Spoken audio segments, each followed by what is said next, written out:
On this episode of Star Wars Time Show, the dudes are breaking down Star Wars Resistance, S2E3 live fire. You know how they do it? They start with the Easter eggs, then they recap the plot and talk about what they liked or maybe what they didn't dislike. How dare they? You can't dislike anything Star Wars. Cue the music.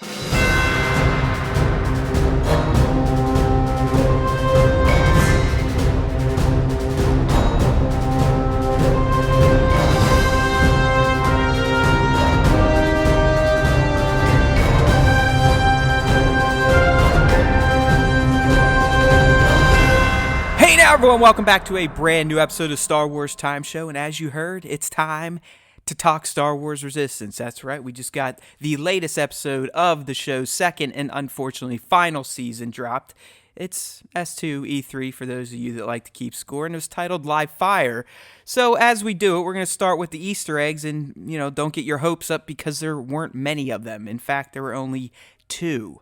I tried to stretch another one, but I know I covered it earlier, and it was a Salacious Crumb poster and ANZs. I don't want to retread stuff. So only two eggs, but there were some good ones. So we're going to do that, and then we're going to go ahead and get on with the recap of what happened in Live Fire. All right, Nick, so like I said, man, not too many Easter eggs and franchise references in this episode. But the two that we got were pretty straight in your face. I don't know. I think the one might have been a little hidden, but the other one, you couldn't have missed it. So not a great episode in terms of the little fandom type of nuggets you can get from Resistance. Yeah. But what you do have here is an Easter egg that goes so far back in time that there's not even an age title for it. I mean, we were sitting here yesterday in our 2-hour cast. We were fumbling through that on the last episode, which age is which. Yeah, but if you're going to call it anything, we'll call it the Age of the Old Republic, because we're going back to a T3M4 reference, particularly with Freya's droid, T3K10. So if you either play SWTS, you've played Old Republic, Star Wars, Knights of the Old Republic, you'll recognize the T3 droid type that Freya sports in this episode. So again, Matt is on top of it. Great catch there. You know what? I mean, obviously the KOTOR stuff is no longer canon or anything, but it'd be crazy to think if it still was, that these astromechs kept their designations for thousands of years. Yeah, exactly. Like the T3 with the flat heads were T3s way the fuck back then, just like they are now. Yeah, and they just keep changing the letters and the numbers on the back end. They're like, all right, well, T3 and just whatever, K10, M4, N5, like they just never update it. So my favorite are still the R2s. I mean, I don't know. What is Chopper's designation? That's a good question. I mean, is he an R4 with like a modified stumpy body? I mean, his head's kind of R4-ish. It is. So I mean, obviously his technical designation is C1 10P. No shit. So he's his own model then. Yeah, he's a C1 series astromech. Got it. But if we look at it, there's no other notable C1 droids. It says right here. Oh, it says behind the scenes in the Italian translation of the original Star Wars trilogy, all astromech droids are called C1 units. So well, yeah, I mean that's a pretty deep fucking cut. Yeah, it's a deep ass all right, cut. Whatever. I mean, yeah. So technically, in the Italian version, R2D2 was C1P8. So I have no idea if so there's people over in Italy right now. Nick, how did you not find these posters of C1P1 or whatever he was? I don't know. I can't believe if I would have looked this up before, I would have worn an R2D2 shirt in Italy. And see who the fuck is that, dude? That's C1, bro. What do you mean R2D2? Yeah, it's you want some pizza? Clearly not correct in Italy, but looks like Chopper's got his own little designation here. He's the only C model that I love we see. it. He is. It's so cool Chopper too, because that's how Chopper is. I mean, he is the most curmudgeonly droid yet. I mean, you thought R2 had a little attitude to him. It's not even close to Chopper. I loved. I mean, Filoni voiced him is perfect. Chopper's like the old man of He's and he's always got his little claw hands waving in the air. I mean, I love it. I love that little dude. But I mean, homeboy, what's the one in Resistance called? Yeager's droid? Is it Bucket? Bucket is the one with I'm a fan of his too. I mean, he probably is old as dirt, but he seems to be a little wonky. Oh, that's right. He is kind of goofy because when it last season, like BB-8 basically would help him around and stuff. Yeah. If his helmet fell off, or maybe it was CB. One of the ball droids were. It was CB, and that was like one thing that you pointed out in a lot of our recaps. You're like, look, if you look in the background, you can see like CB, like Bucket dropped his helmet, and CB's like chasing behind him with it to try to get him back. So he's an R1 unit, Bucket. So he's the same series of astromech that R2-D2 is, but clearly he's beat to hell, and he's an older model than R2. Yeah, I just love that he chooses to not wear his dome, and he throws on a pilot helmet. Yeah, I know. It's just a nice little homage to his owner. It's fantastic. So, all right, so there you go. You've got a little juice out of that Easter egg. But yeah, I mean, I don't even think if it weren't for Swago, I don't even know if I would remember T3M4, to be honest with you. Yeah, I mean, he's definitely not somebody that you leave in your party when you're playing through KOTOR. Like, he's pretty useful when it comes to, like, unlocking doors or slicing computers and stuff like that. But typically, if you are, and he's required for some of the missions, yes. But typically, when you're playing through the game, you're more than likely going to have Bastilla in your party, and then you're going to have somebody else. I mean, whether it be Mission or Canderous. Speaking of that, I need to fire up my playthrough again because now with iOS 13, I can connect an Xbox One or a PS4 controller right to my iPad now.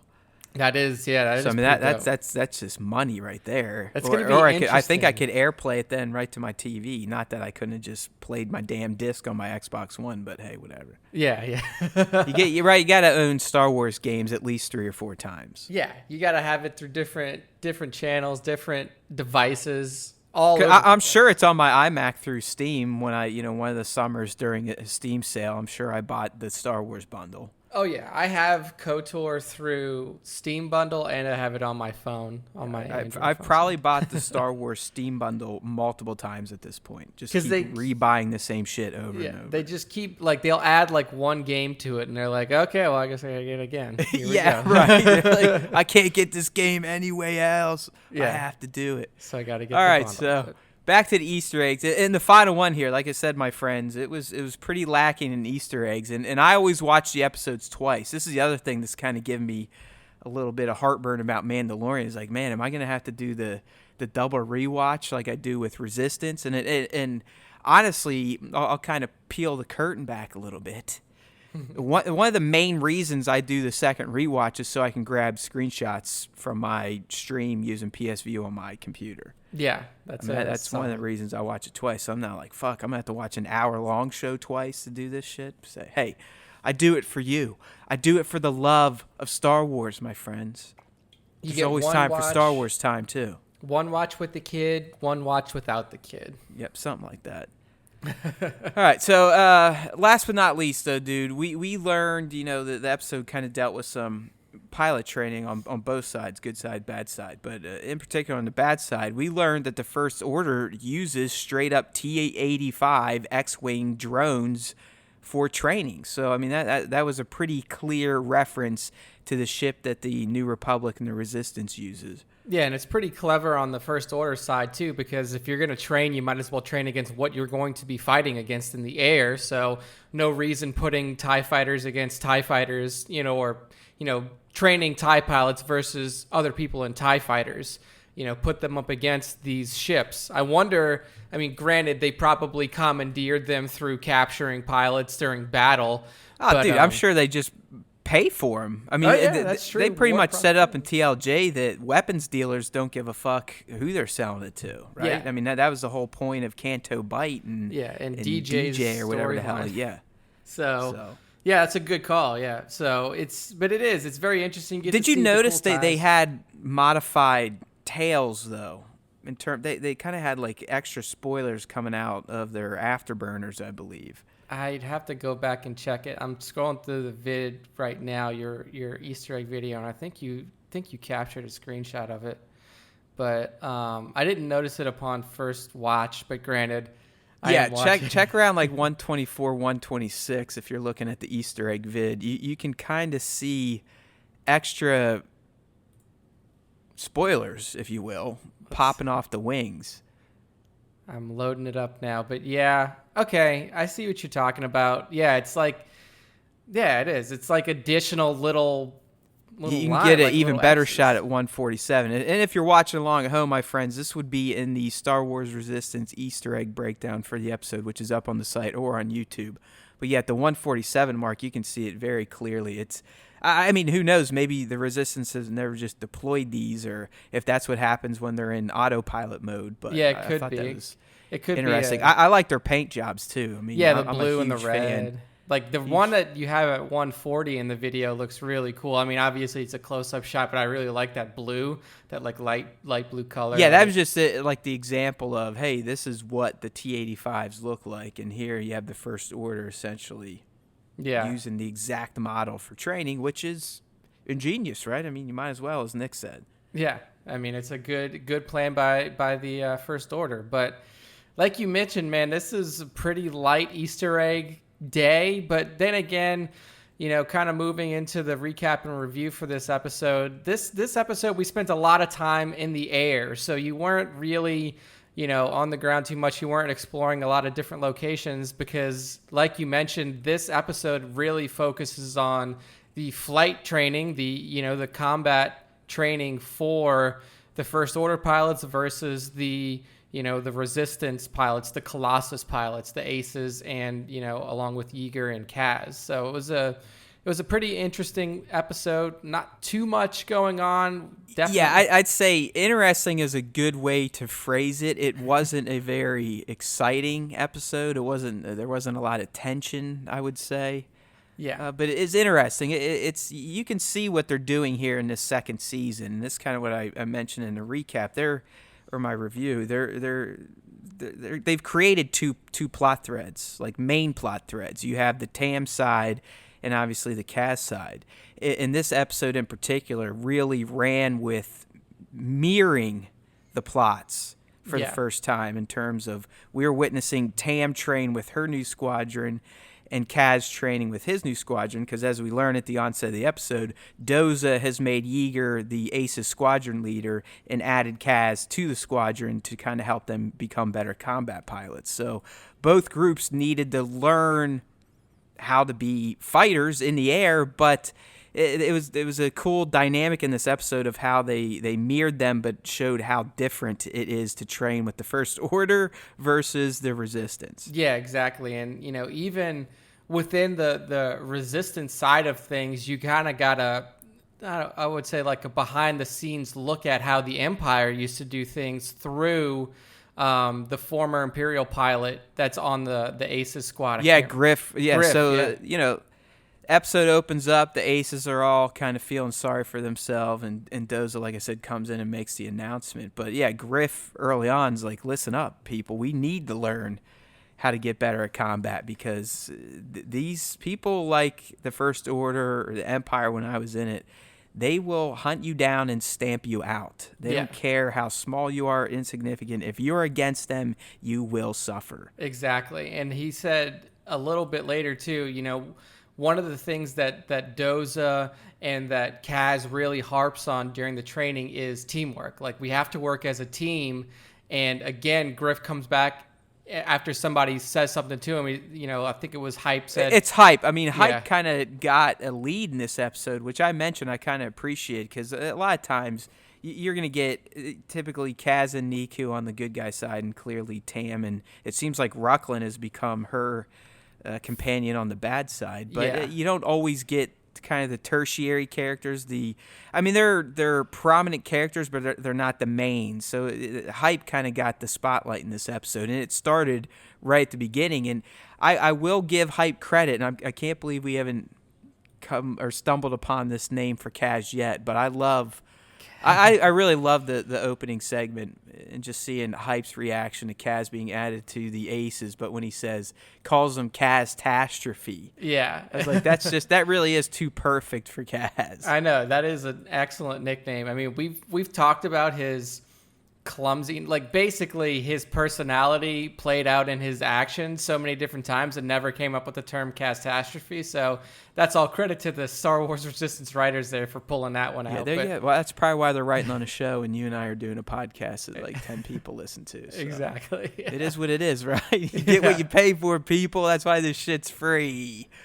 All right, so as the episode continues on, like I said, it flipped over to the other plot, which is Tam, and we see her and Rucklin and some rando rushing off to training. And what do we learn here, Nick? We got a brand new First Order officer character. Yes. In Lieutenant Gallic, who is definitely as cold as ice when it comes to training her TIE pilot.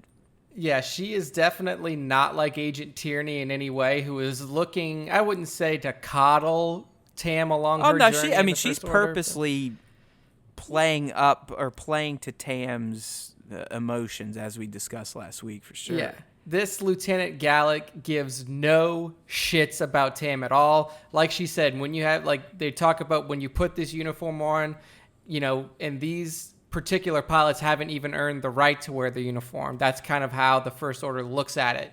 You haven't trained yet. You haven't gotten your stars, your wings yet to fly for us, so you don't even deserve to be wearing the uniform. And they're going to put them through their paces to see now who is going to become the squad leader of this little training. She's as First Order as it gets, right? I mean, she's almost like a little Phasma clone. I mean, no nonsense, take no bullshit type of First Order officer. Yeah, so while we see the cold as ice Gallic on the First Order side, we kind of get to see the formation and the training plan that Yeager puts together on the Aces side of things. And basically what he says is, all right, guys, you guys think you're hot shit, specifically you, Hype. Here's what we'll do. We're going to do an exercise in teams, except the teams are going to be every ace versus me and Kaz. I like that. I like his, like, all right, well, I'll take Kaz-tastrophe, as you people call him, but at least he is a combat pilot, and we'll take on, what, it was like the 5 or 6 of them. Yeah. And they take him on, and they pretty much wipe him out. I mean, as soon as this exercise starts, Kaz is wiped out Griff, and then I think Frey went after that, and then once it got to Hype and Tor, it was just over, and we're back on the Colossus with Hype essentially quitting the Aces. I mean, leaving the squadron as it was set up as a combat force. Yeah, and this is just to show you, I mean, Hype obviously is the big personality of the group. During the training session, he disrupts Tora at the very end. Tora had a clear shot at Kaz to take him out, and then all of a sudden, Hype kind of buzzes in front of her, blocks the shot, and then gets both of them taken out eventually. And in Hype's mind, like, he's the one. He's the guy. He shouldn't be following it's like other Yeager said, orders. Hype was still flying as if he were a racer and not a combat pilot trying to keep his friends alive and protect the Colossus. Yeah, that was a perfect way to put it. And like you mentioned, he couldn't take that criticism. He couldn't take basically allowing himself to take a backseat or become a team member. So he left. He just goes to Aunt Z's bar. He's like, I'm the fuck out of here. Sits at the bar, asks for the spiciest drink she's got, which happens to be water because there's nothing else.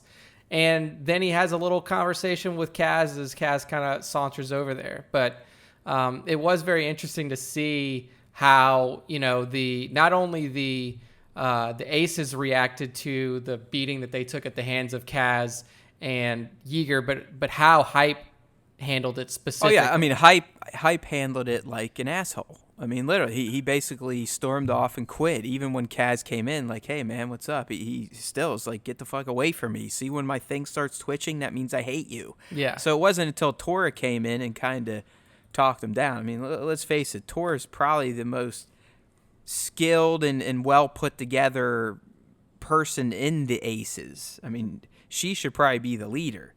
Yeah. Outside, I mean, under Yeager. I mean, I get why Yeager's the leader, but I mean, she knew exactly what she was doing when she was kind of talking Hype down. I mean, she knew what to say to get him to come back. So I'm becoming a bigger fan of Tora this season as she is getting more screen time with Tam being on the bad side. Yeah, she's a really good character, and like you mentioned, kind of the way that she approached Hype was like, hey, even though you are this flashy asshole at times, I wouldn't want anybody else on my wing. Right, she played to his ego. It was a Exactly. perfect play. I mean, she knew exactly what to say. So we flip back over to the First Order run, and you got Tam out there, and we're getting to see her fly out. And I love seeing this. I mean, I've always talked about how I love the Empire First Order aesthetic in their vehicles and in their armor, this, that, and the other thing. So I love getting to see her get in the TIE cockpit, get some shots in the cockpit. But Tam kind of proved that she knows what the fuck she's doing when she's behind a yoke.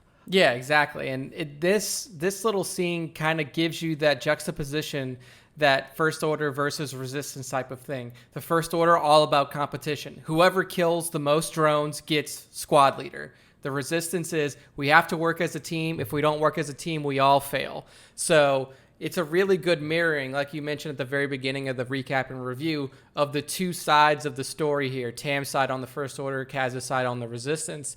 And as this scene plays out, you get to see exactly how the First Order thinks about things. I mean, Tam gets a quick 2 drone kills right up front. And also, by the way, they're using live fire. This is where probably the title of this episode comes from. On the Resistance side, they're using stun shots while they're training to make sure nobody gets hurt.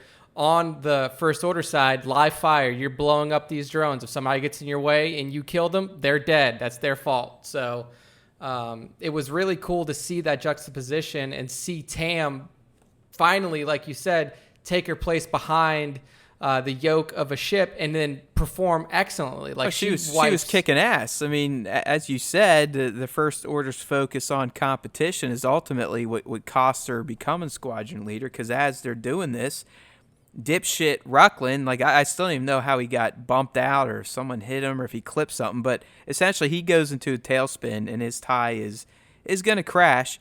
And Tam being Tam, I mean, she hasn't been conditioned yet. She's not First Order brainwashed. She naturally goes and saves him and gets him into the docking bay, this, that, and the other thing. But this clearly pissed off Gallic because, Pyre's there watching this exercise and is like, oh, hey, she's pretty good. And then all that shit happens with Gallic's star pupil. And, Gallic didn't quite appreciate that. And as you said earlier, she busted Tam's ass down from getting squadron leader to not getting it because of trying to save Rucklin, because, as she said, we got to call the weak so the First Order can get as strong as possible. Exactly. So what Tam thinks is a good thing to do and what most military people think would be a good thing to do to save a man actually cost her. So, again, the ruthlessness of the First Order comes out in a very detrimental way for Tam. But, yeah, I mean, it just goes to show you, and it goes to, to show why these people on the, the dark side, the bad side of the Force or the galaxy tend to splinter a little bit easier than those on the good side, because they are so ruthless. They are, every man for themselves, even though we are supposed to be a cohesive unit.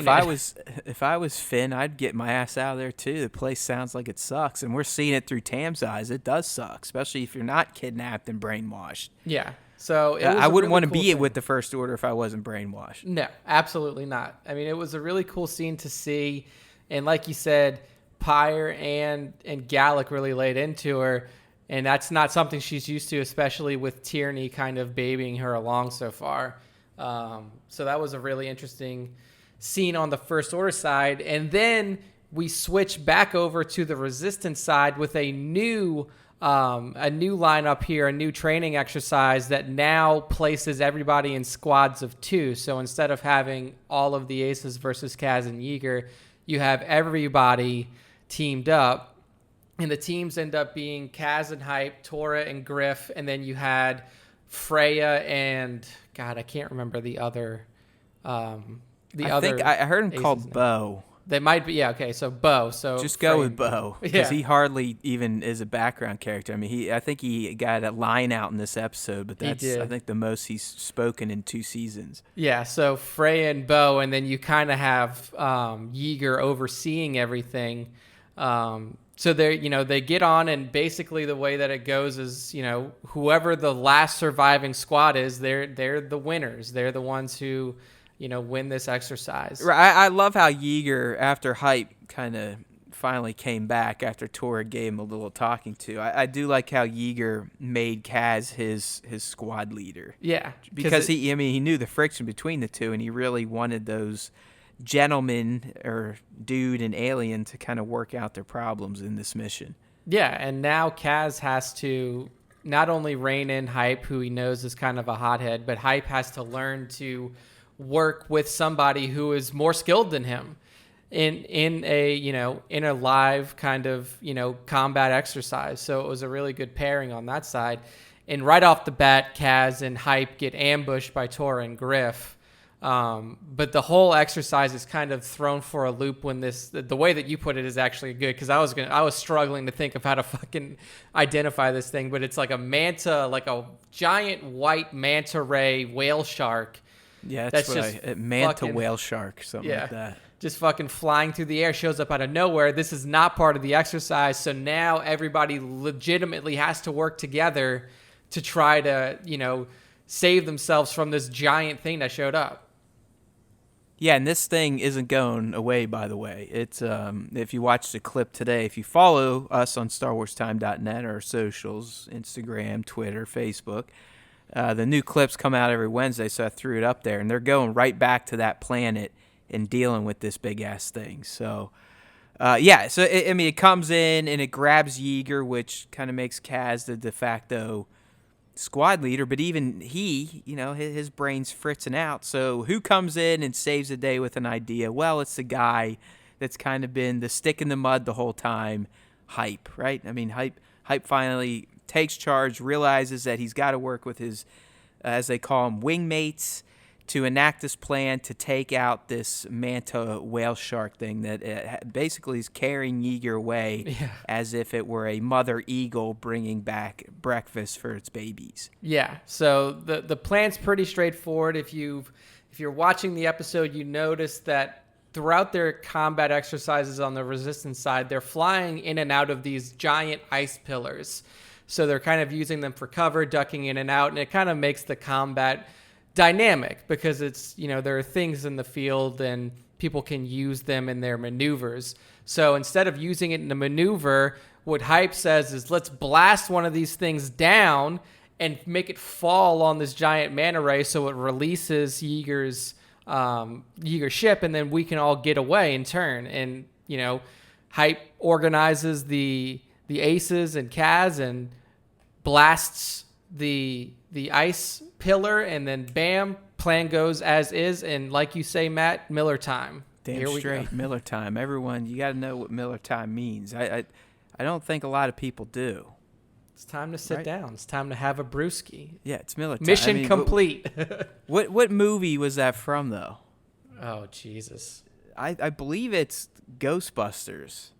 Oh, yeah, it was. Alien it was Dan, or Aliens. I think it was basically, Dan yeah, Aykroyd. when they win, it's like it's a Miller time. It's also saying, my stunt buddy told me, but those silly shows like NCIS, whatever city. I mean, they're Miller time shows where it's like, okay, there's all this problems, and then you go in, kick ass Miller time, we win essentially. So it was Miller time. So I mean, the aces they pulled together. Hype at the end finally realizes that, hey, all right, we actually can do some good. We can be pretty dangerous if we work as a team, and he even fully embraces Kaz into the group. Yeah. So I mean, it was a good way to close out the episode. It was a good episode that really does harp on that storyline, those two storylines that we're going to be following throughout the rest of this season, which is, Kaz and the Resistance versus Tam in the First Order, and seeing how those play out. Obviously, things are already starting to make a turn for the worse on the First Order side, so it's only a matter of time before Tam starts looking for a way out.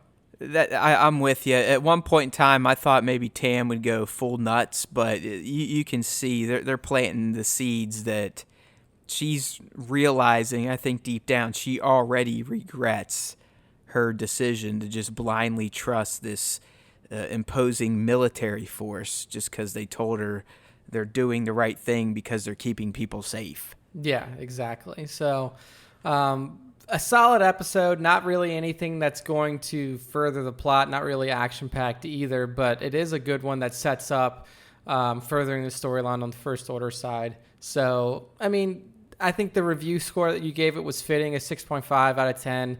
There wasn't a ton of great stuff in here. The story was pretty light. And the best thing, I mean, really, the best thing that we got to see is we got to see a lot of, dog fighting, quote unquote, in a way. A lot of, ship training people. Yeah, I'm always about around. Ship battles of any kind. I mean, in particular, the First Order stuff was excellent to see. Plus, they're in space. It was a lot cooler looking than flying around fighting these big-ass, crazy hybrid monster things. So. Yeah, so one thing that I did want to ask you, Matt, before we kind of close it out is, do you remember, okay, we just went over the Tross stuff. We saw that one shot of all the ships.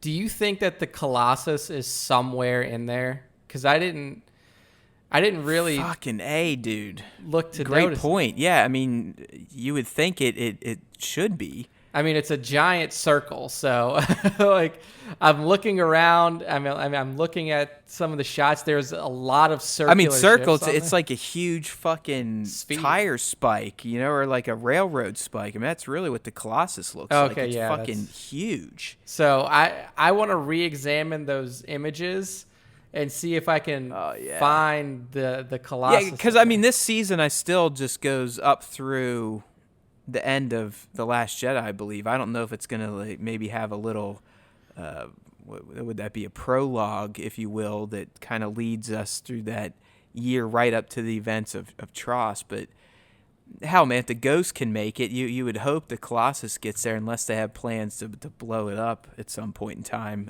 before this series ends. Yeah, something to do.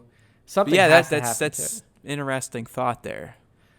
I'm Good one, yeah. Nick. You've earned your paycheck this week. There we go. I mean, I'm looking at the picture now, and there's a lot of things that are Dude, could that look picture's like it. such a clusterfuck. I love the people that sat down and broke that shit apart. That was just unreal. I'm looking at one guy, so I'll just throw it's Admiral Nick 22 on Nick Twitter. promoting Nick. Yeah, on Twitter. I mean, the guy definitely. I mean, he's got 1,800 followers, but he went through and he broke down that entire ship break. All of the ships. He circled as many of them as he could and said this is what this is. This is what this is. And I'm trying to see if we get through it. Star Fortress bomber. Blah blah blah. We have a Mando ship in there, ship from the Mandalorian. He says so. He circles one, assuming that it's the Raven. Is it the Raven Crest? Razor Crest. Razor Crest. I don't see anything that is listed as the Colossus on there. So I really wouldn't be surprised if they blow it up. I mean, I think it would be a scuttle job just to make sure that the First Order does not get it as a refueling station that can, make the jump to hyperspace, so on and so forth. Yeah, exactly. So we could see. I mean, I don't want to say that this image is any sort of indication that the Colossus may not be around. But you heard it here, people. The Colossus confirmed. It is going to be in the climax of The Rise of Skywalker. There it is. Get some. Yeah, I mean. All right, that does it, man, right? It. I mean, that kind of puts this Resistance recap to bed, my friends. I do want to kind of put out a note here. Nick and I talked before we came online that we're probably going to be altering the format of the Resistance recap. Probably still going to call it that, even though we're not really going to do a full-on recap anymore. And that's really just to account for what's coming up here with The Mandalorian in November and just thinking about all the content. And honestly, my friends, yours truly right here, I do a full-on recap in video form or scripted if you want to read it every Monday right after the episode. So we were just kind of doing double duty here. So what we're going to do moving forward with these types of special series podcasts on Star Wars Time is more or less highlight our favorite aspects, moments, or even lowlights of an episode and just kind of have the discussion revolve around that. So hopefully you keep coming back. Don't worry, I'll keep doing the recaps, like I said, typically the day after the episodes of Resistance airs, and I will be looking to do that as well with The Mandalorian. But in between now and then, please head on over to StarWarsTime.net, poke around a little bit. I'm not even going to tell you to subscribe yet because I know that's kind of become the thing here at the end. I see a few of you. We got Baron's Black Series now. He's got the message. He's putting it out. Listen, sub, like, rate, and review. It's become kind of like my sign-off thing, like a Johnny Carson deal or whatever. But seriously, we need it. I mean, we don't ask for money. The least you could do is give it a like, give it a rating, give it a review. But while you're on StarWarsTime.net, just look at the other content. We're not just a podcast. We do the video stuff, and we just cover all things awesome in the land of Star Wars. So sub up, like up, rate it if you want, review it if you want. It all helps your homies at the Star Wars Time Show. Speaking of which, if you listen to the Star Wars Time Show, the Force will be with you, always.